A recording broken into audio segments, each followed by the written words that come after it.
folks, and welcome to the horror.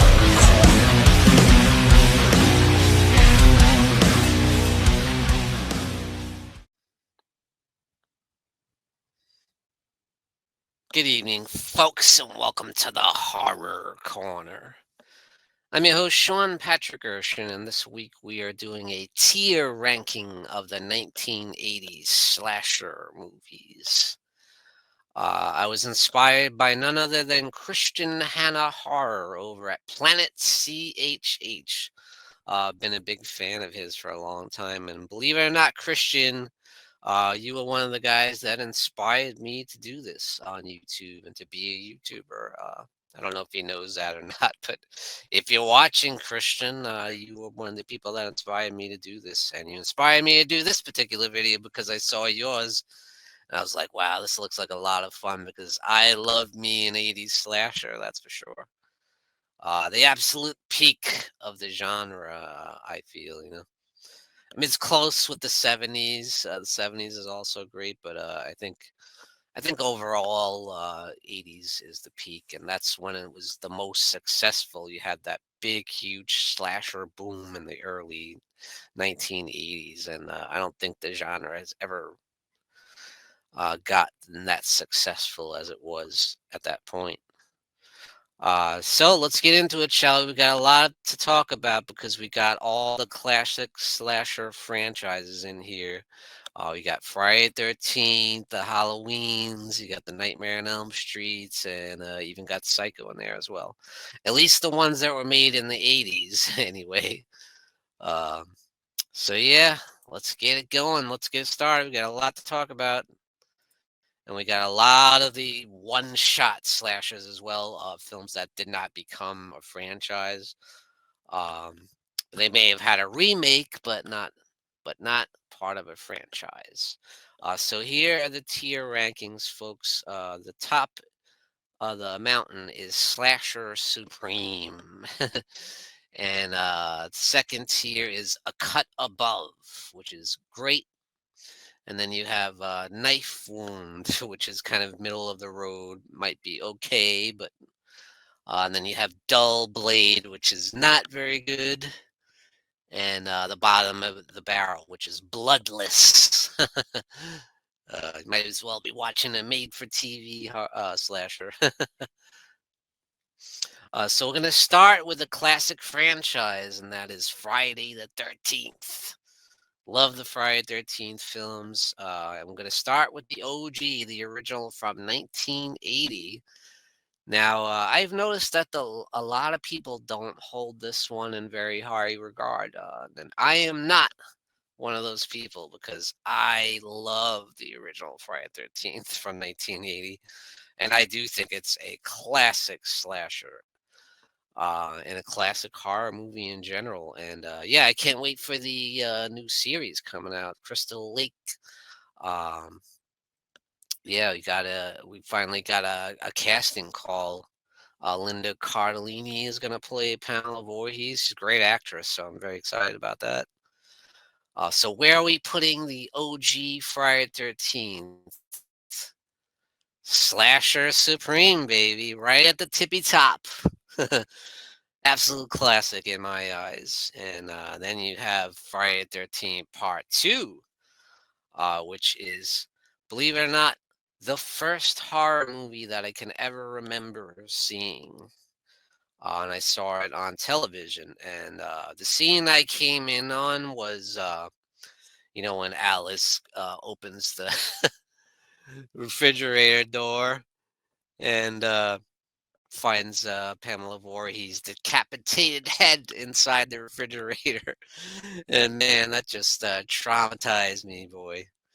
But he also got intrigued by it. I was like, what is this? What is this? It's scary. And I realized then and there that I loved horror. And Friday the 13th is an absolutely fantastic follow up. To me, it's easily the best sequel in the series. I think it amps up the violence. It amps up the action. There's a lot more action in the second film. It's got great chases, and it's also the first film with Jason Voorhees as the killer. And he's got the cool. I always loved that sackhead mask look, but that's just me. So this one is also going in Slasher Supreme. Fantastic follow up. I love it.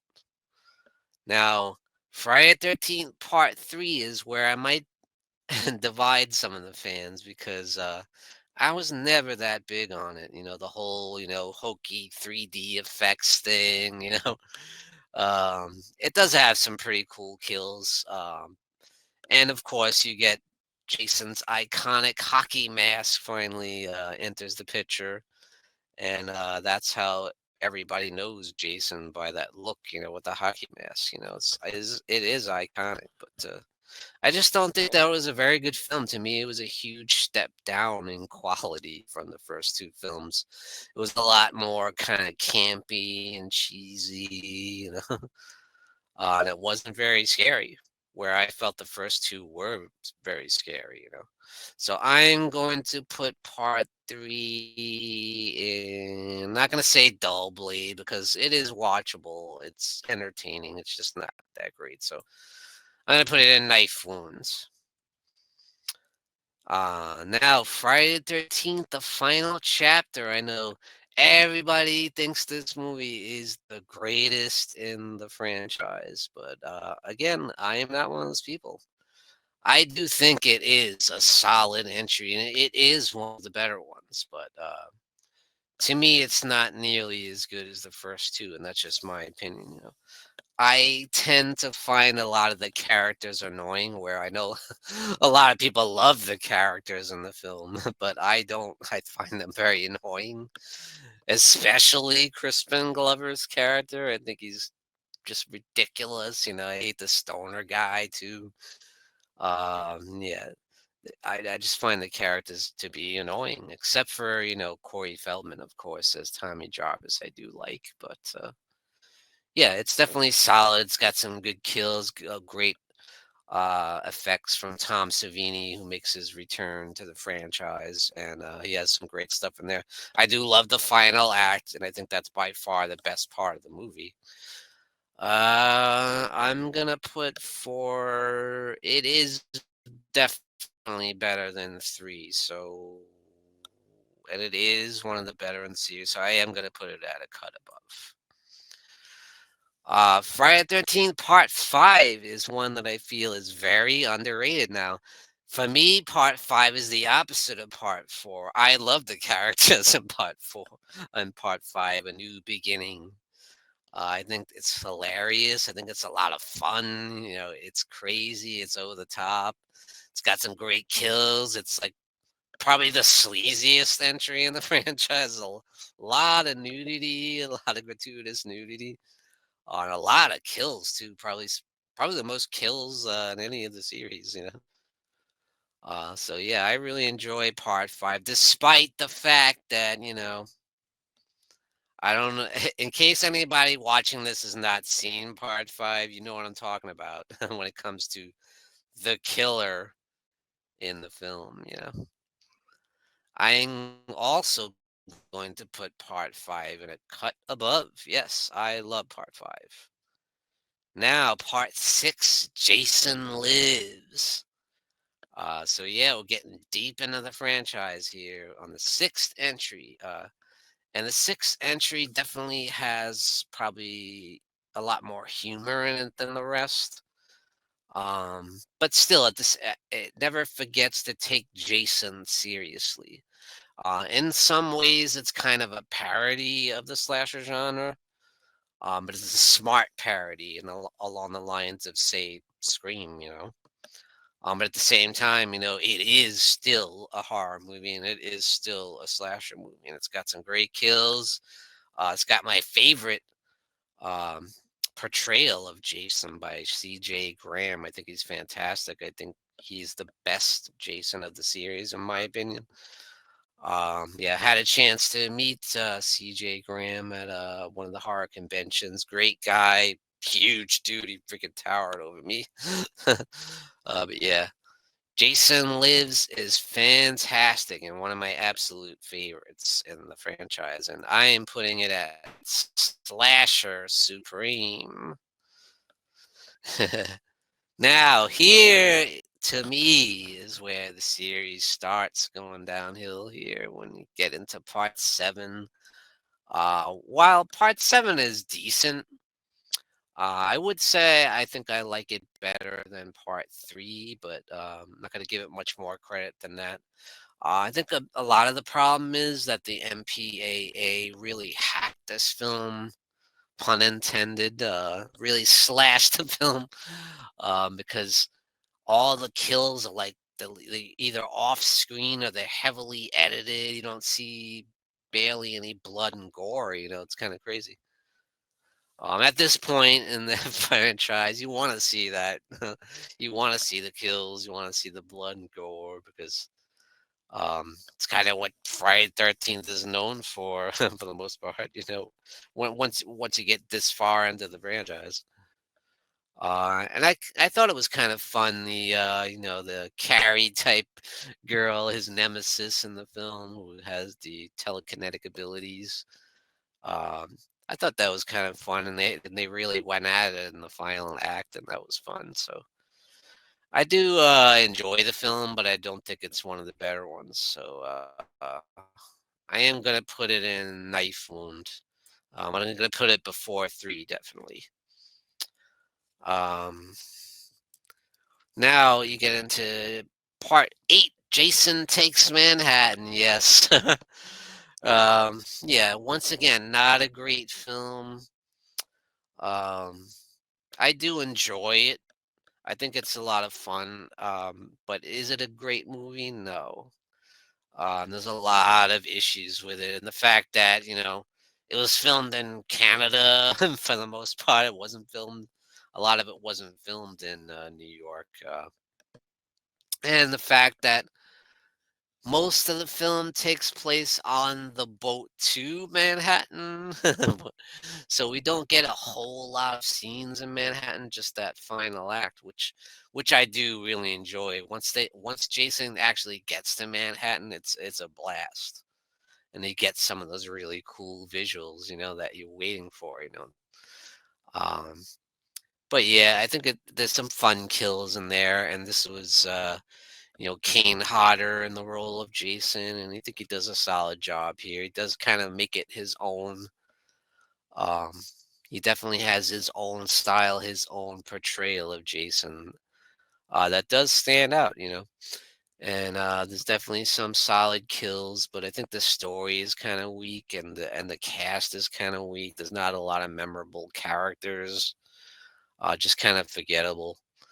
I'm gonna put part eight in Dull Blade. I'm sorry, folks. Yeah. All right. So yeah, let's get into the next huge franchise, and that is Nightmare on Elm Street. And you got the original from 1984, directed by the late great Wes Craven, is an absolute masterpiece in my eyes, and it's definitely the best in the franchise. And it's an absolute classic horror film, not just a great slasher, but a phenomenal horror film in general. Phenomenal score. You got probably the biggest icon in horror history, Freddy Krueger. Is there a bigger slasher villain than Freddy Krueger? And what sets Freddy apart from all the other slashers is he speaks. He talks, and that's a huge part of his character. Is his witty banter, his witty one-liners, and it's such a cool idea for a slasher that gets you in your dreams. It brings kind of a supernatural element into the slasher genre, and I love it. Original Nightmare on Elm Street obviously is going with Slasher Supreme. Now, where we put part two, Freddy's Revenge, is a very kind of controversial film in the series for different reasons. You had Mark Patton in the film who took over as the lead actor in the film, kind of ignoring a lot of what happened in the original film, and they definitely changed direction. Where Freddy in this film isn't so much about getting you in your dreams. Here, Freddy actually possesses a man and forces him to do his dirty work and do the killing for him. And I thought that was really interesting, and it was something really different. But a lot of people don't like that. Like, oh, he strayed too far from what they said in the original. Hey, it's a different movie. You can do whatever you want. You got a different director, you got a different story. I don't mind the change in direction. I thought it was very well done, and I think Freddy is at his scariest in part two. He looks scary as hell, and he's extremely menacing, and he's terrifying. This isn't your silly slapstick slasher that you see later on in the series. It does have some issues though. There is some cheese in here for sure. But yeah, I definitely enjoy it. I think it's highly underrated. So I'm gonna put part two at a cut above. Now, part three, everybody loved. Does everybody not love Nightmare on Elm Street Part Three? Like, I've never seen anyone say anything bad about it. Like, everybody loves it, and I'd say most people put it even over the original. So, A Nightmare on Elm Street 3 Dream Warriors with that amazing score. Um, you got some of Freddy's best one-liners, some great dream sequences, and I love the idea of this group of kind of mental patients getting together, and they all join together in their dreams to take on Freddy, which is really cool concept. And the fact that they all have their own kind of cool powers in their dream as well, I always thought that was really cool. And you've got the return of Nancy, played by the great Heather Langenkamp, and she does a fantastic job as a basically the counselor and expert in dream. And yeah, she works with the group and tries to help them get through their hangups on dreams, and to learn to master their dreams. And Elm Street 3 absolutely goes in Slasher Supreme. Now, M Street 4 is a tough one because I know a lot of people don't care for part 4 as much. A lot of people feel that Freddy became too much of a jokester in the fourth film, that they went a little bit too far with it. I don't really feel that way. I feel like he was still menacing enough. Yeah, maybe he got a little bit more comical, but not to the point where it was annoying to me. I still thought it was cool, and I thought he looked great. The makeup looked great, and I think Part Four has some of the best dream sequences, some of the best kills in the franchise. I really enjoy it. I also love the score in Part Four as well. I don't hear a lot of people talk about that. Um, love the fact that Tuesday Night sang that song, "Running from this Nightmare." And she stars in the film. Yeah, I love part four. But I have to be honest, it's not Slasher Supreme. I think it's better than Knife One though, so I'm gonna put part four in a cut above, which might be shocking to a lot of people. Now, part five, The Dream Child. I'm putting it in dull bleed because I don't care for Elm Street Part Five. That's where it really starts to go downhill for me. And I feel at this point, yes, Freddy does become too much of a comic character. He's like a stand-up comedian with the one-liners. It just goes too far. It's too silly. And I think it's disappointing because this film had a lot of potential. I feel like it started off very dark and sinister, and we got to learn a little bit about the background of Freddy and his mother, Amanda Kruger, and the fact that she was raped by 100 maniacs, and that's how she got pregnant with Freddie, and that's kind of why he ended up the way he is. And I thought that was really interesting. They could have did a lot with that, but they didn't really. They kind of, just brought Freddie back, and it's business as usual, same kind of thing, and only not as good. It wasn't as as scary. A lot of goofy gags in there, like the Super Freddy thing. Yeah, Ugh, wasted potential. All right, guys, that's it for the Elm Street series. Now we're gonna get into the Halloween franchise. Everyone knows I'm a big fan of the Halloween franchise for sure. Yeah, and we're starting with Halloween 2 because the original Halloween, of course, was in 1978. So we did get Halloween 2 in 1981, the big follow up, which I absolutely adore. If you guys ever watch my channel, you know I'm a huge fan of Halloween 2. I think it's a masterful sequel. I think it is a classic in its own right. And yeah, I think it does a lot of things different than Halloween didn't do. Like we got more blood, we got a little more action, we got a little more insight into Michael Myers' background. We learned about the brother and sister connection between Laurie Strode and Michael Myers. I just think it's a fantastic sequel, and it's got such an eerie setting in the hospital. I think that's so well done. Very, very great atmosphere. So Halloween 2 goes and Slasher Supreme, baby. I don't give a damn what anyone says. Now, Halloween 3, I know a lot of people have turned on to Halloween 3, have become a big fan of Halloween 3.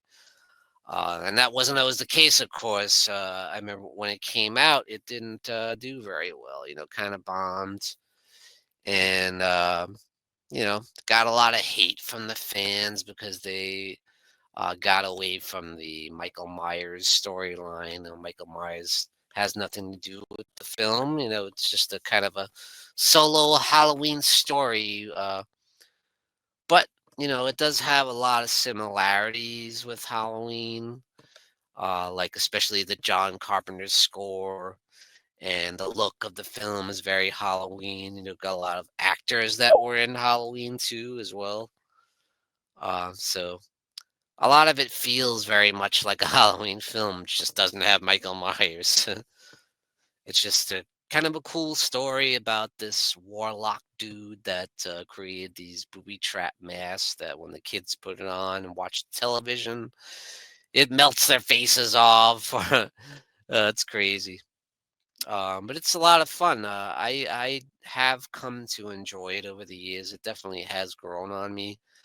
Not as much as a lot of people, though. I don't consider it any kind of classic or anything. I just think it's a solid flick and it's fun. And it's an interesting entry into the Halloween franchise. It's something different. When you want to watch a Halloween film, but you want to see something a little different, I think Halloween 3 is probably for you. It's an interesting watch and I enjoyed it. But I'm not a huge fan of it.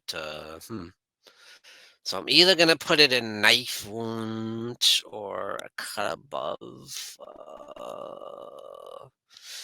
Yeah, I think it's better than those two. So yeah, I think I'll put Halloween 3 in a cut above. I think it's a good film. It's solid.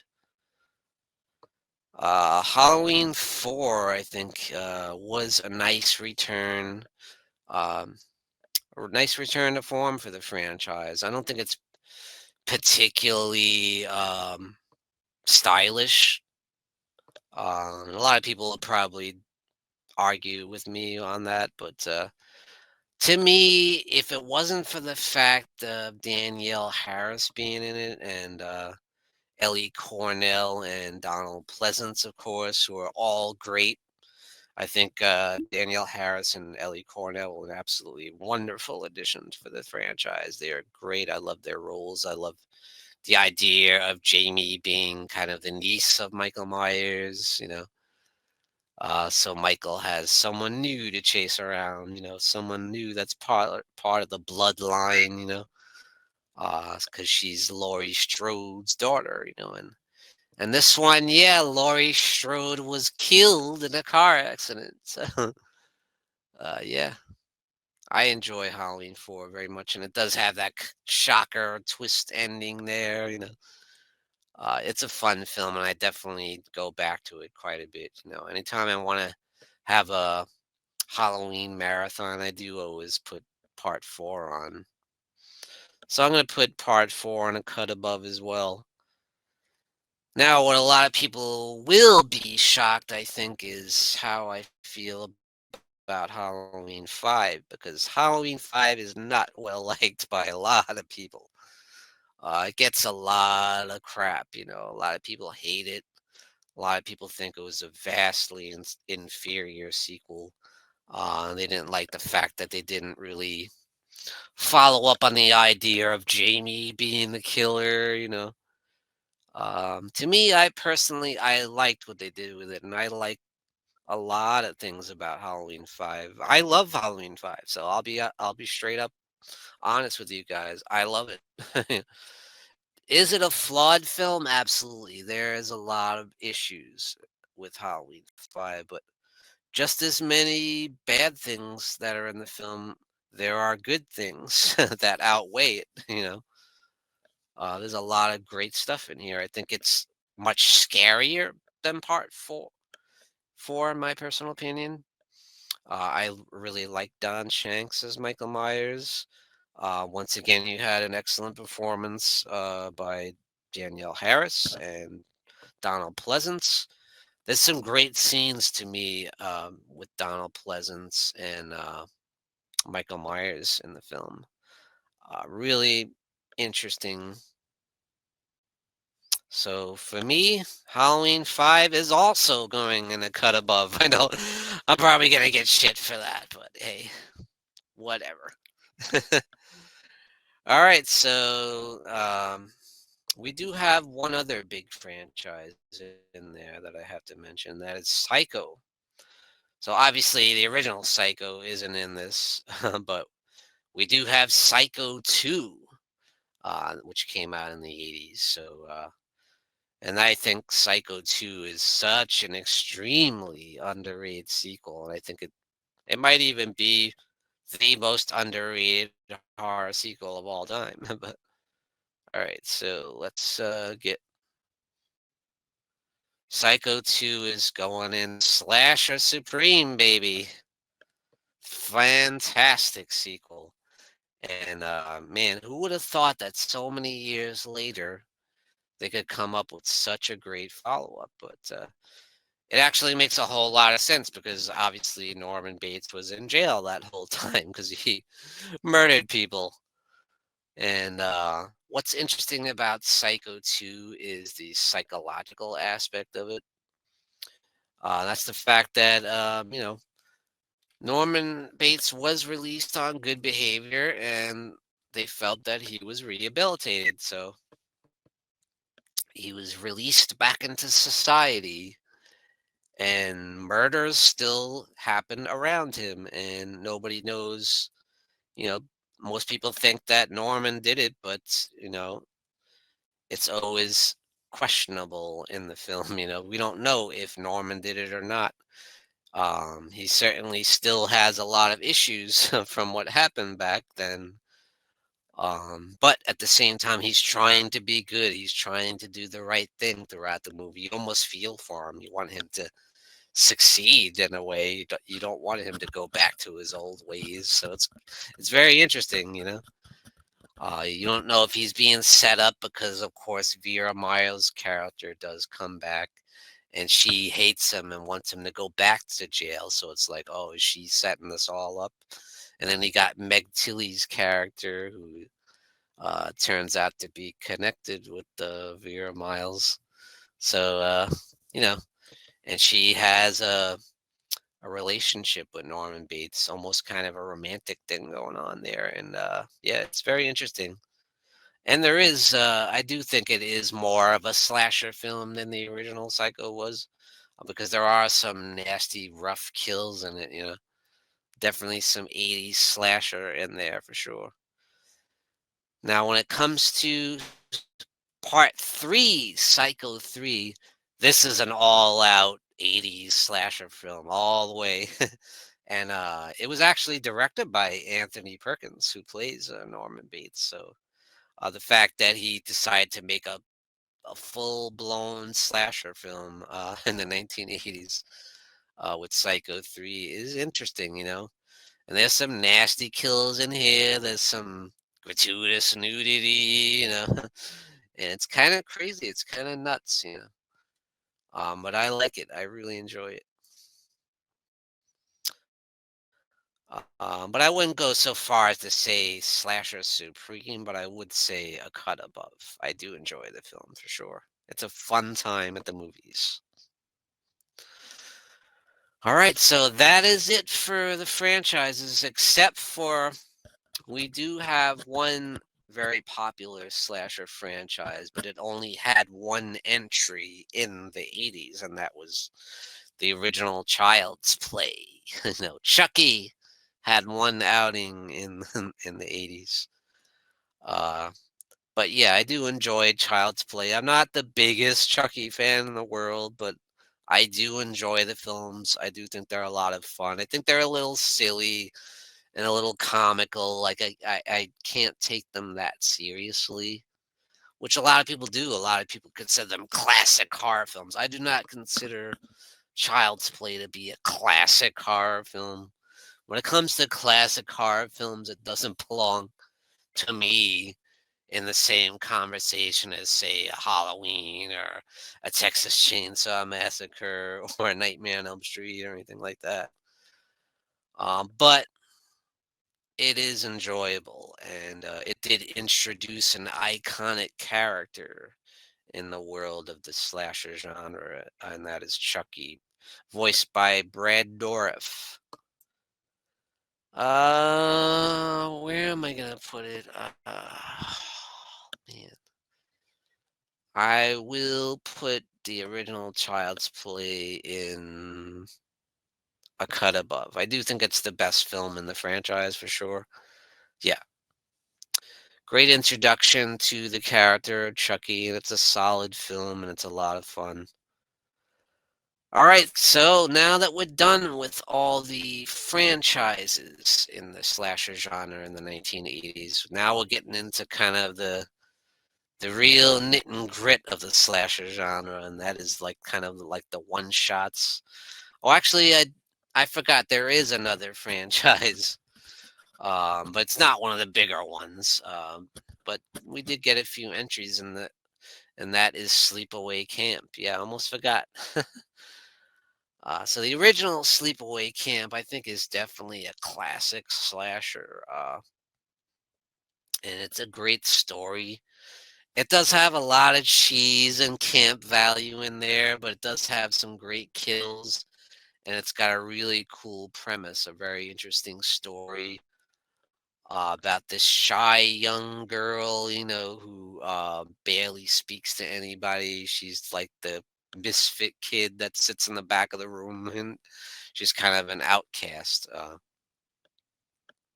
which I can really relate to because I was the same way when I was a kid. So I can really relate to that part. But and then you have a different element too, and that's the way, and we find out exactly what that is at the end, and it's one of the most shocking endings in horror history.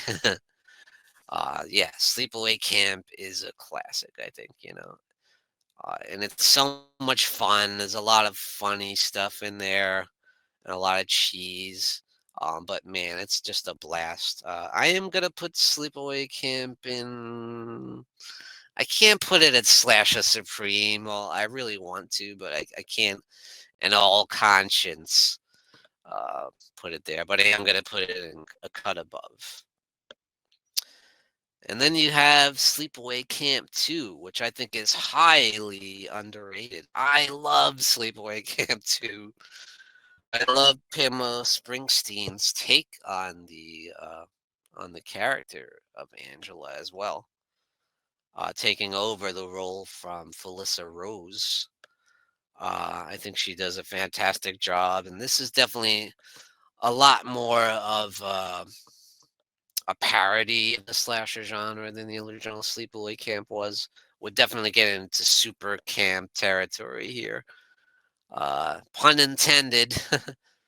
But I just think it's so much fun. I mean, I laugh my ass off every time I watch it. It's so great. I just love how nonchalant Angela is in this film. Reminds me a lot of Patrick Bateman in the American Psycho film. How how for her killing is as easy as breathing, you know?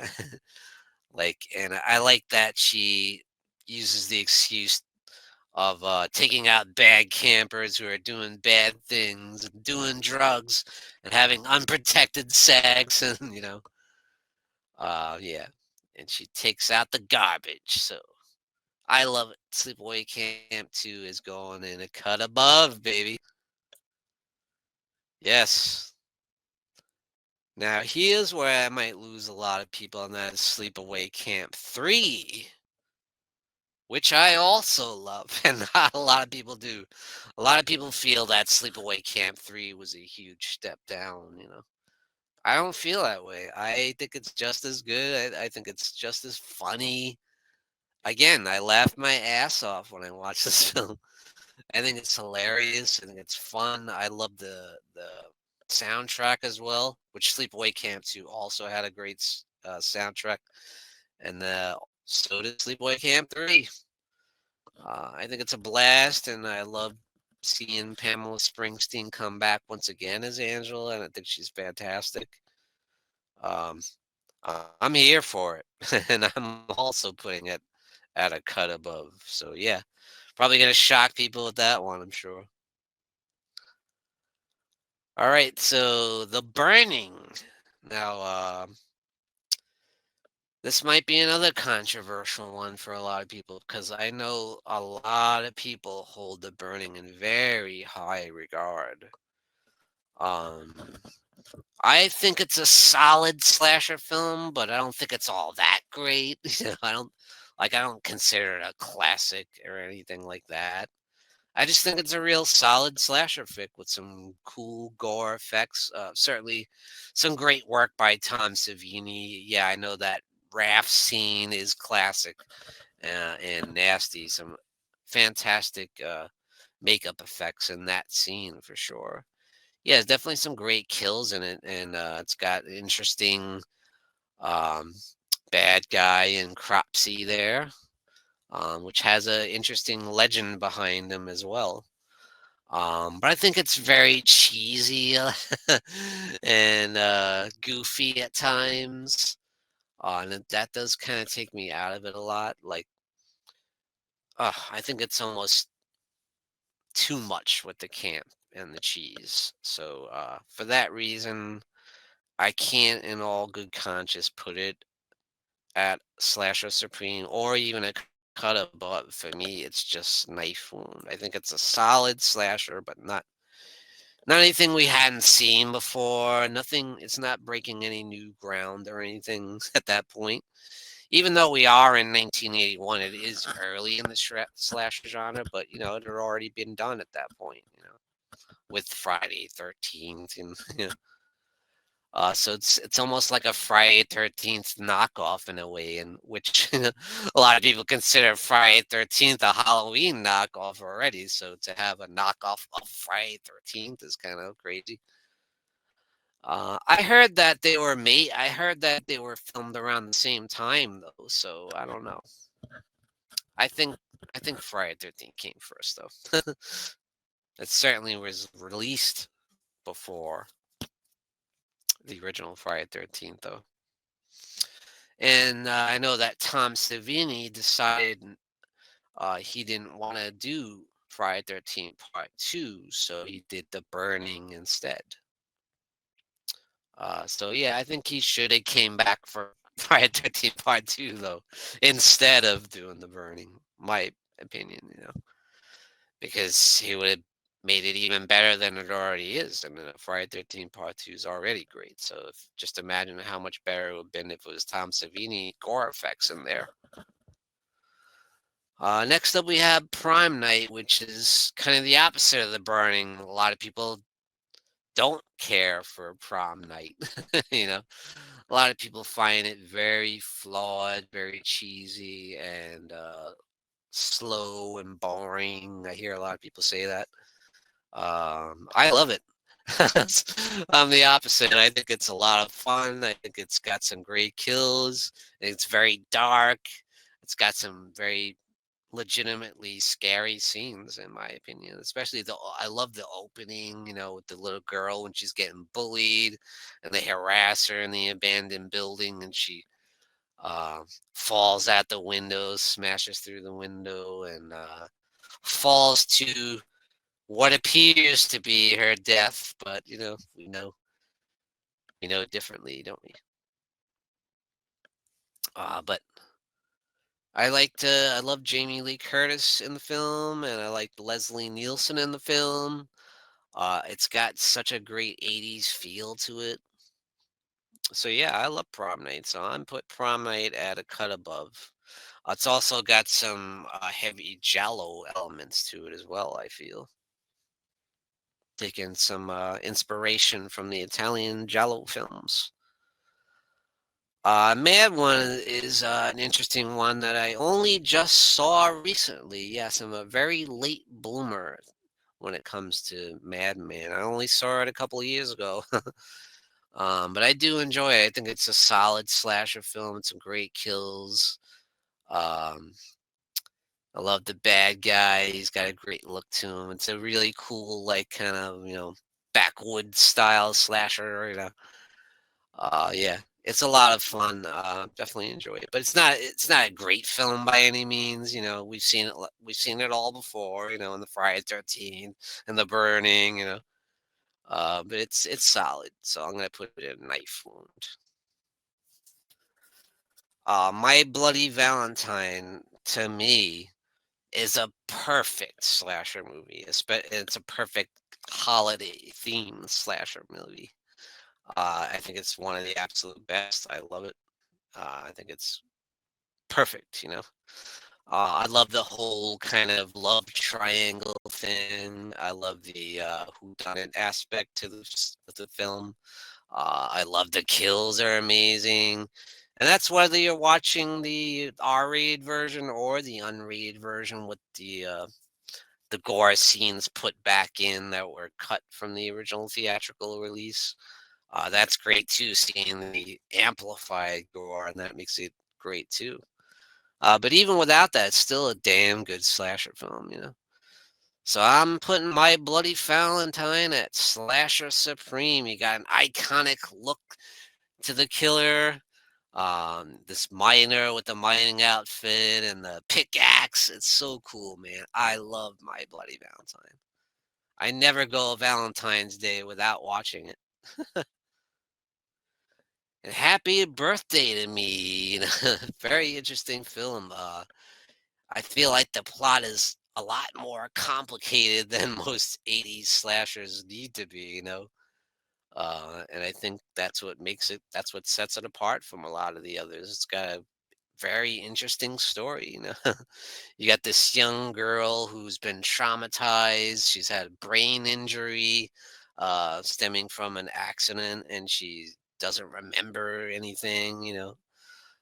She has a lot of memory loss, and but people are being picked off one by one, and she is kind of the main suspect, because it does involve. She is connected to all the people that were killed, the people, the high school students. Um, to me, it's got great atmosphere. This is another 80s slasher film that I feel was very heavily inspired by the Jallos. You see the black gloved killer, slasher killer. At one point he uses the straight razor like you see in a lot of the Jallos too. It's kind of a who done it. Um, yeah, it's a lot of fun. It's got an epic ending too. I love the ending. It's got a real fun kind of Scooby-Doo quality to it, but at the same time, it's nasty too. It's got some real nasty kills too. Great gore, great acting too. Yeah, you get Melissa Sue Anderson from Little House on the Prairie fame. I'm putting. I can't put it as high as Slash and Supreme. It's not. I mean, it's really good, but it's not Slash and Supreme. So I'm putting it a cut above. Happy Birthday to Me. Graduation Day, another holiday themed kind of slasher. Not that it's really a holiday, but it's along those lines. It's a special day. You graduate from high school, of course, and you have the big, celebration. I think it's fun, but I feel like they could have did a lot more with the concept. It's just kind of a run of the mill, kind of a paint by numbers slasher film, but it's got that great 80s vibe and the 80s cheese. But it's definitely fun, but it's nothing more than kind of a run of the mill 80s slasher. So I'm gonna put it in Knife Wound. Final Exam is another one that's kind of like bland, kind of boring, kind of slow. Just a typical run of the mill slasher film. Borrows heavily from Halloween for sure. um, but yeah, it's definitely kind of forgettable. I'm gonna put Final Exam at Dull Bleed. So nobody has reached Bloodless level yet. Let's see if anybody makes it. Next up, we have Slumber Party Massacre, which is a very hugely popular entry in the slasher genre of the 1980s for sure. Um, Interesting is the fact that a woman directed it too, because at the time people say, "Oh, these films are misogynistic against women," but then a woman made the most kind of typical 80s slasher that you can get with Slummy Party Massacre with the gratuitous nudity. And I just don't find it particularly memorable. It's just kind of run of the mill slasher for me. I didn't think it was doing anything different. It wasn't reinventing the wheel. It's just kind of standard fare. I didn't think it was anything special really. So yeah, I'm gonna put it at kind of. I mean, it's enjoyable. I do enjoy it when I watch it, but it's just nothing great. So I'm gonna put it at Knife Wound, kind of middle of the road for me. Now the Prowler, I see the Prowler get a lot of hate, and I don't really understand why. Because I think the Prowler is awesome. Honestly, to me, the Prowler is right up there with My Bloody Valentine. To me, it's an awesome slasher movie. To me, it's everything that a slasher movie should be. I mean, what more could you ask for? You got brutal kills, you got awesome gore effects, very creative kills. You got an awesome look to the slasher killer that with the army fatigues, and I like the story too. I like the premise. I like the setup of it. It's got that 80s slasher goodness, a little of that cheese. I think it's a great slasher film. I love the Prowler. And then once again, you got the special effects from Tom Savini doing some of his best work. Next, you have the Funhouse, which is a very interesting, kind of a different kind of slasher, taking place at a carnival, and it's got that whole carnival horror aspect to it, as well as being a classic slasher style film.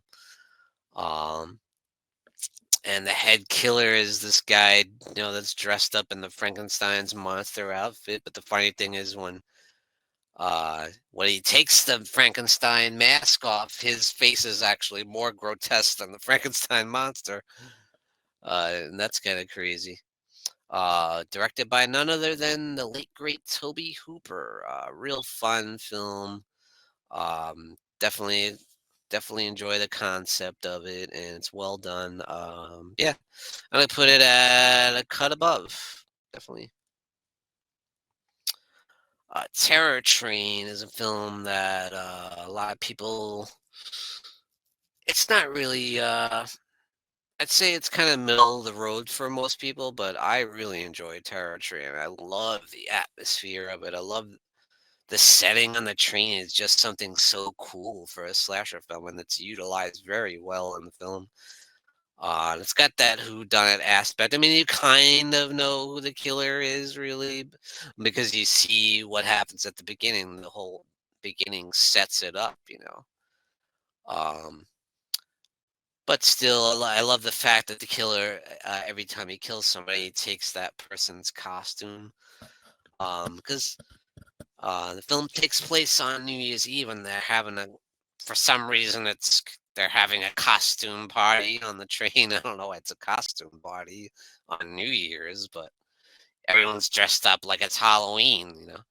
But I love the fact that the killer, takes their mask and runs around in their costume, and that's how he eludes being caught because he's wearing a different costume each time, which completely covers his face. At one point, he's the train conductor with the Groucho Marx mask. It's really eerie. Yeah, and then once again, you got the great Jamie Lee Curtis in there in the lead role. And she does a fantastic job. You also got magician David Copperfield making his film debut. But yeah, the atmosphere is fantastic. It's got some great kills. I really enjoyed Terror Train. I'm putting it at.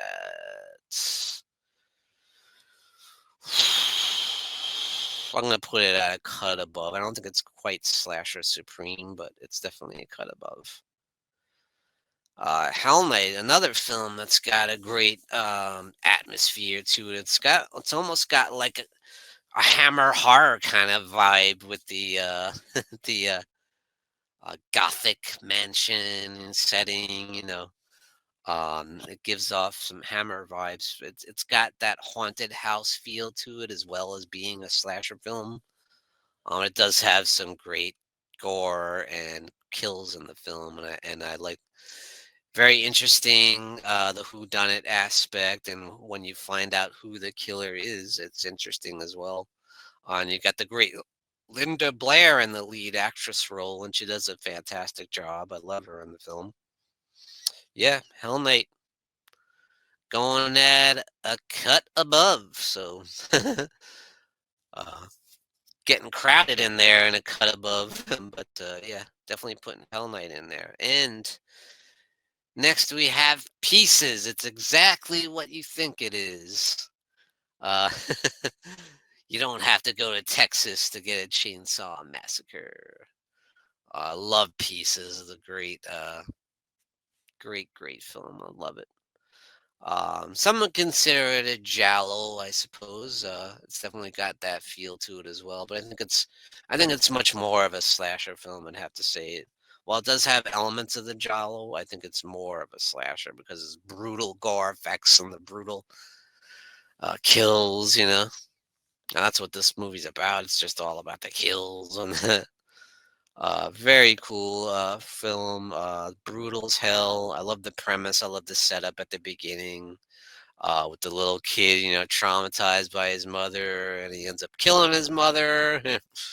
And not only does he kill her, he hacks her with an axe and chops their body up. And the police find him in the closet, and there's blood all over the walls. And they just think he's a little boy that's traumatized by the death of his mother. They don't even realize that he's the one that killed her.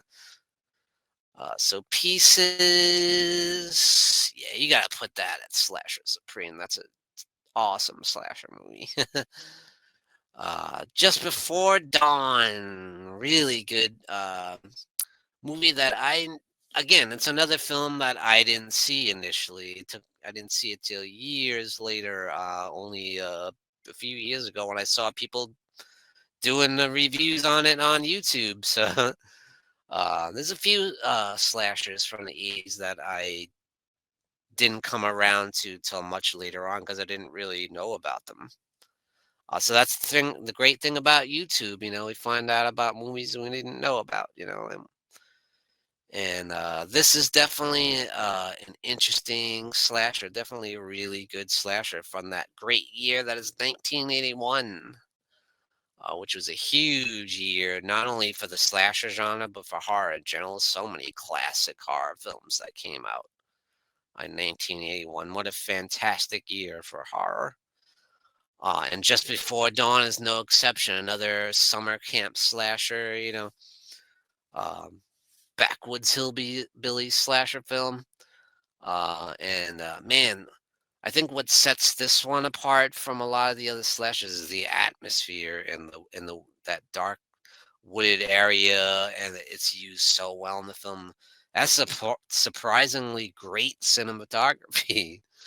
Some of the imagery, some of the camera work is just fantastic. I mean, there's one scene where you kind of see the killer in the background, and he's standing like by a waterfall, and you can just like barely see him, and you can see him slowly um, getting into the water where the young girl is swimming, and then he just kind of goes under the water, and then you see him, pop up out of the water. But it's a really great scene. I love it.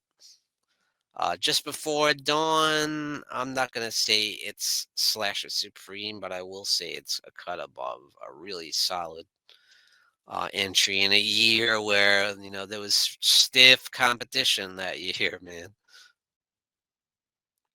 And the Mutilator as well. Definitely a really gnarly slasher film. Some brutal, brutal kills. Super gory and super fun. It's got that great 80s cheese. Um, I love the setup of it too. The dude accidentally shooting his mother with a shotgun and blowing her away. It's just crazy.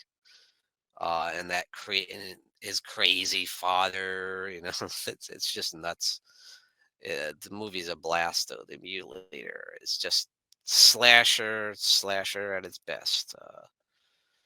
Um, where do we want to put the Mutilator? It's definitely not good enough to be slasher supreme. I'm not going to give it that much credit, but I am going to put it at a cut above.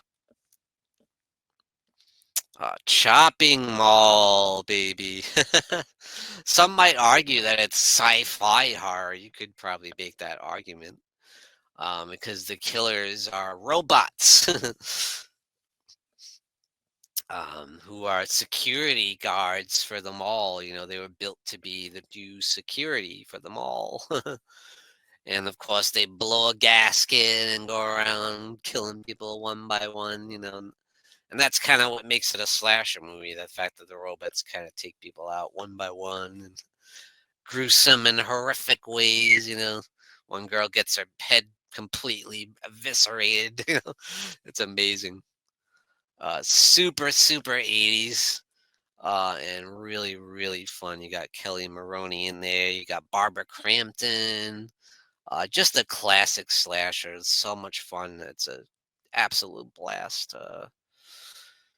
I'm definitely putting Shopping Mall in a cut above. It is a little too cheesy, probably, to be slasher supreme. But yeah, it's definitely a cut above. Now Maniac. Woof. Maniac is a film that just really gets under your skin. I mean, it really is so effective. It's so gritty, it's so grimy, it's so dark, and you're seeing from the killer's perspective. You're following this killer around, getting inside his head, and it's just crazy.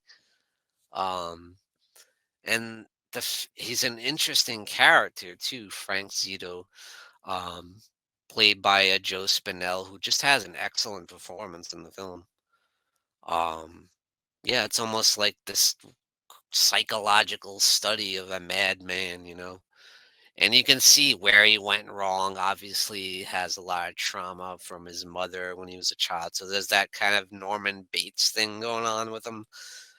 Um, and then you have that seedy underbelly of New York City, that underground kind of sex dirty feeling that it gives you, because certainly at the time that this movie came out, New York was an ugly place. All the freaks come out at night, and that is so well represented in Maniac for sure. And there's some brutal kills. Um, yeah, it's really dark and it really gets under your skin and it's really effective. So Maniac is going at slasher supreme, an excellent slasher film and just an excellent horror film as well. All right, we're getting down to it, guys. Not too many left, but we do have some interesting choices here. Alone in the Dark is a really different, very interesting slasher with a fantastic cast. I mean, you got Jack Palance, Donald Pleasance, what a great film. Some awesome kills, and you got this whole group of mental, oh man, escapees from the mental institute, led by Jack Palance. And they're just really they escape from the mental institution and just wreak havoc throughout the city, and it's crazy, man, but it's a lot of fun and some awesome kills, and it's a great cast. You also got Martin Landau in there as well, and he's just nuts in the film as a this pyromaniac dude. Yeah, everyone in this movie is nuts, including Donald Pleasance isn't all there either, but uh, he is also the psychiatrist in this film, as he was in Halloween, but a much different character than Dr. Loomis for sure, but still great. Yeah, love Alone in the Dark. I am gonna put Alone in the Dark at Slasher Supreme. Awesome movie. So if you guys have not seen Alone in the Dark, absolutely check it out because it's a highly underrated slasher film. Blood Rage, which up until Thanksgiving was one of the very few slashers that takes place at Thanksgiving. But it's so much fun. It's just an absolute blast, and it's got some awesome gore effects, some awesome kills, super cheesy, super 80s, but I think the acting is kind of like hilariously bad. Like it's so bad, it's just funny, and I love the lead guy is just so nonchalant. Again, very Patrick Bateman like, because again, similar case like Sleepaway Camp 2, where killing to this guy is as easy as breathing. And the fact that he has a twin brother makes it interesting too, because he kind of frames the other brother, even though the other brother is kind of the good twin and he's the crazy one. So yeah, that makes it really interesting too. I'm not gonna go as far as say it's Slasher Supreme, but it's definitely a cut above. I think it's just an absolute blast, and it's got some of the best gore effects that you can see in an '80s slasher. All right, what we got left here? Oh my God, New York Ripper from the late great Lucio Fulci. Absolutely brutal slasher. Holy crap, man! I mean, when you see that Lucio Fulci directed it, you're in for a gore fest, and this movie did not disappoint in that area. So when you give someone like Lucio Fulci a slasher film to do, he's gonna just, whew, he's not playing around. Absolutely one of the most brutal slasher films of the 1980s. Very controversial because it's so, it's one of the films that people kind of considered, certain people thought it was kind of misogynistic in a way.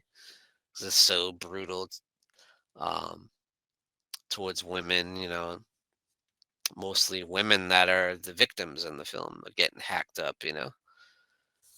but it's very, very effective. It's also cheesy in a way too, because the killer has a duck voice, puts on a duck voice like Donald Duck. It's kind of hilarious. Like, I don't know why he chose to do that. Like, did he think that was gonna make it scarier or something? But it's comes off as kind of cheesy. But some would consider this a giallo too because it does have a lot of aspects of the Italian giallo. It's directed by an Italian filmmaker. And it has, the leather black glove killer, and you don't see his face, and he's not revealed to the end, and it has a lot of aspects to the giallo, of course, but I think it's very 80s slasher as well. So I'm gonna put New York Ripper in slasher supreme, baby, because it's so freaking brutal that you're never gonna forget it. Once you see it, it's gonna get under your skin, just like Maniac. It's got that gritty side to New York as well, just like Maniac too. And you've got the added element of the giallo in there as well, so that makes it even better. And now we have a film that, much like Maniac, like really bothered me after watching it. Like, and when the film came out, a lot of people saw it as garbage, as trash, this piece of filth and garbage. Like people are really gave this one a lot of crap. Nightmare from 1981. Another film like Maniac that focuses on the killer, and you see from the killer's perspective throughout the whole time. You're following this killer around, this insane madman. And it's very uncomfortable. And he's not as sympathetic as Frank Zito was. He's as brutal as Frank Zito was, but he's not sympathetic at all. Like, he's just this psychotic lunatic. Like, and it's got all the aspects that Maniac has, well, with that gritty, grimy underbelly of the city. And it's very effective, and it messed me up. It's one of those movies where you feel like you gotta take a shower afterwards, like, oh, I shouldn't be watching this. This is so horrific. But let me tell you, this is a brutal ass slasher. Some horrific gore. And it just gets under your skin.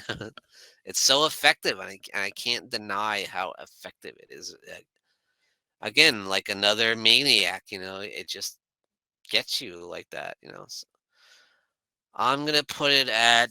I don't think it's as good a film as Maniac. I think it's as effective as Maniac, but it's not as good. Like the cast is not as memorable. The acting is kind of cheesy.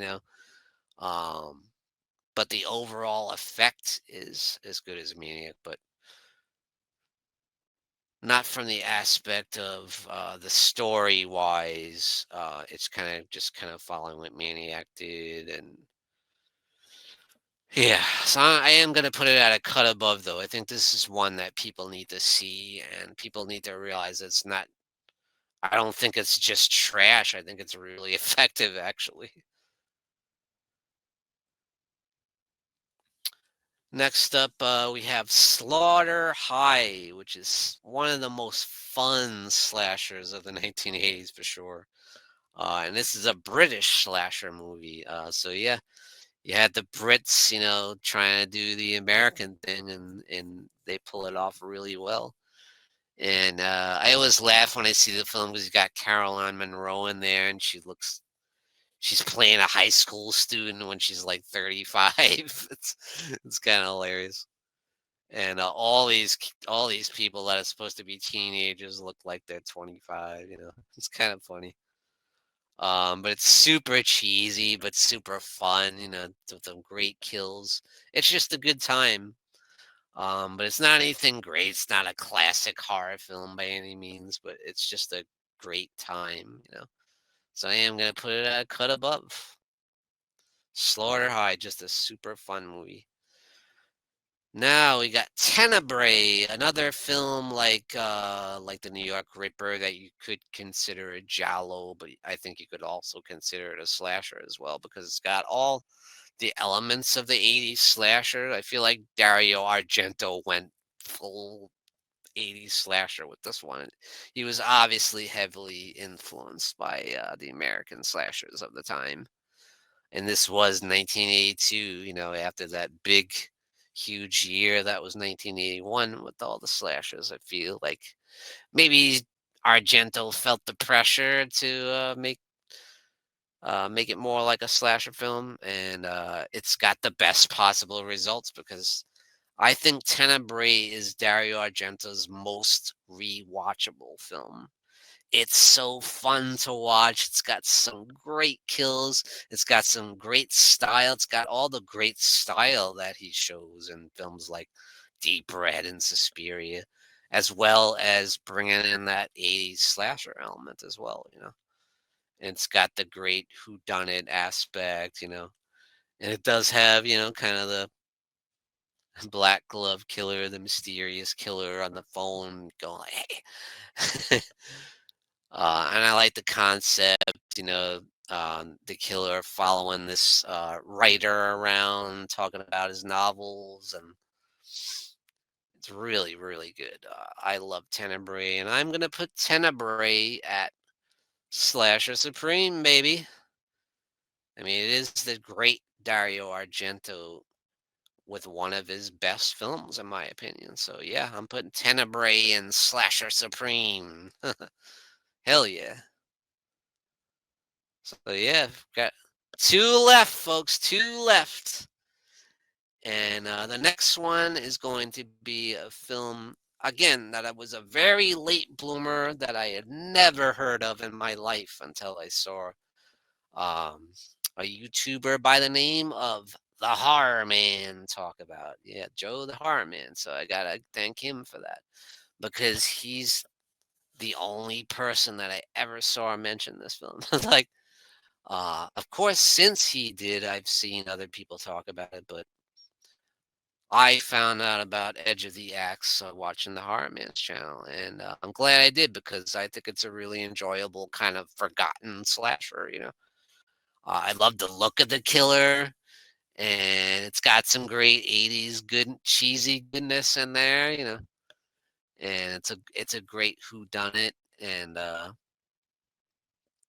there is one scene that I love that really got me and that I thought was really terrifying, and that was the scene in the car wash where the woman's just going through the car wash and and this dude pops out of the car wash with an axe, the mask, and smashes a windshield and kills her with the axe. And I was like, man, can you imagine this happening in real life? That would just be terrifying. And then the next time I went to get a car wash after watching the film, I was kind of like freaking out a little bit.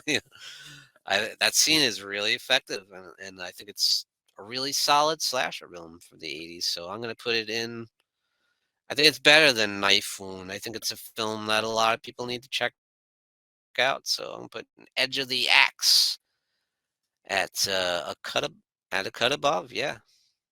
So man, look at the list we got here so far. A lot of Slasher Supreme and probably even more at a cut above. We still haven't had a blood list yet, and I don't think we're gonna because the next one is Silent Night, Deadly Night, which I think is an much like My Bloody Valentine. I think it's a perfect holiday themed slasher film. I love Silent Night, Deadly Night. And it was very controversial when it came out. Just for the fact you have a killer as Santa Claus, and it's, oh God, you're ruining the image of Santa Claus for children everywhere. Well, I mean, first of all, children have no business watching this movie, so it's like, what? What are children doing watching an R-rated slasher movie? But at any rate, I remember seeing it on the news. There was a big uproar about it. But if you just sit and watch the film, it's a damn good slasher movie with a, a really interesting character. There's some interesting psychological aspects to the killer too, and that you find out about. I mean, if you look at what this child went through when he was a kid, I mean, how could he come out any other way than the way he than the way he did?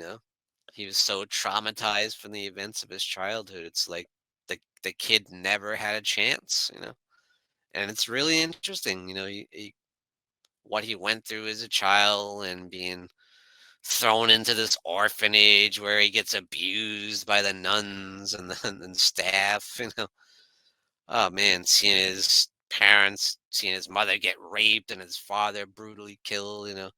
It's insane, man. And so he follows suit and becomes the Santa Claus killer. There's some awesome kills in this movie as well. Super fun movies, very effective, and it's going in slasher freaking supreme, baby. Yes, Silent Night, Deadly Night. And there you have it, folks. That is my tier list ranking of the 80s slasher genre. And thank you for joining me, Sean Patrick Erschen, in the Horror Corner, guys. Hope you enjoyed it. Hope you check it out, and also check out Christian Hanna Horror's entry as well. He did the same kind of tier ranking for the 80s slashers. Definitely check his channel out. And thank you, Christian Hanna Horror, for inspiring me to do this. And I had a lot of fun, so I hope you guys enjoyed. And thank you for joining me, Sean Patrick Erschen, in the Horror Corner. Tune in and stay scared. Good night, folks. Have a great one.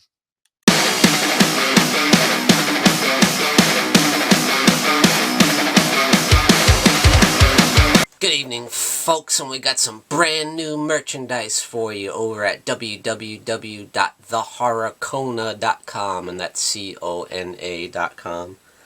Representing the Horror Corner. Great new design. We got the Morbid Hour live stream there, you got the Horror Hangout live stream there, and you got my nemesis, the Dark Fate. So grab your t-shirt over at www.thehorrorcona.com. And we also got this beautiful new mug. Look at that. Very, very cool. Thought that came out really nice. So grab your merchandise today over at www.thehorrorcona.com.